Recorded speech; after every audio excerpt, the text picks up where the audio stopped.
चढ़ैलू ना। पितरी पे सोना के पानी भवानी तू ही चढ़ैलू ना।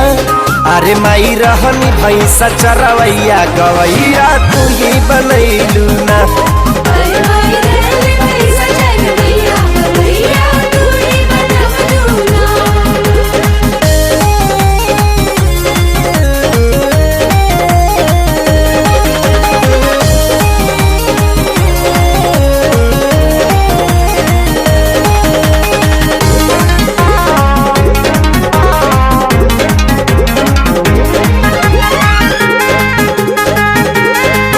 जगत हरनी हऊ तू ही दुखी हरनी हऊ।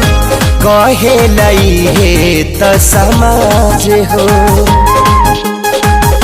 जवन कुछ सुनले रहनी कबो ना देखल रहनी।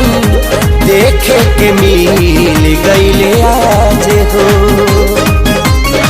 जे भी तोहरा चौकट पे आई लाज बचैलू ना। जे भी तोहरा चौकट पे आई लाज बचैलू ना। यार माई रहनी भैंसा चरवैया गवैया तू ही बनैलू ना।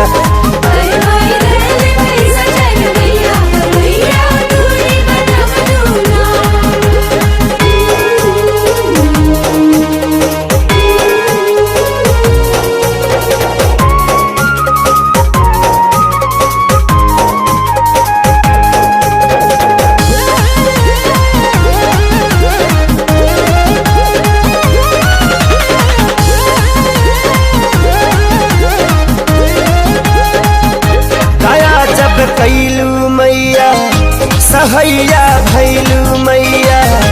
उपजल ज्ञान सूर्यदास में। हाथ जकरा पे धैलू तू सुतलो भाग जगैलू। झंडा उड़ल वो कर आकाश में। रहस भगत के फारी के मस्तक कंगन देखैलू ना। रहस भगत के फारी के मस्तक कंगन देखैलू ना। यार माई रहनी भैंसा चरवैया गवैया तू ही बनैलू ना।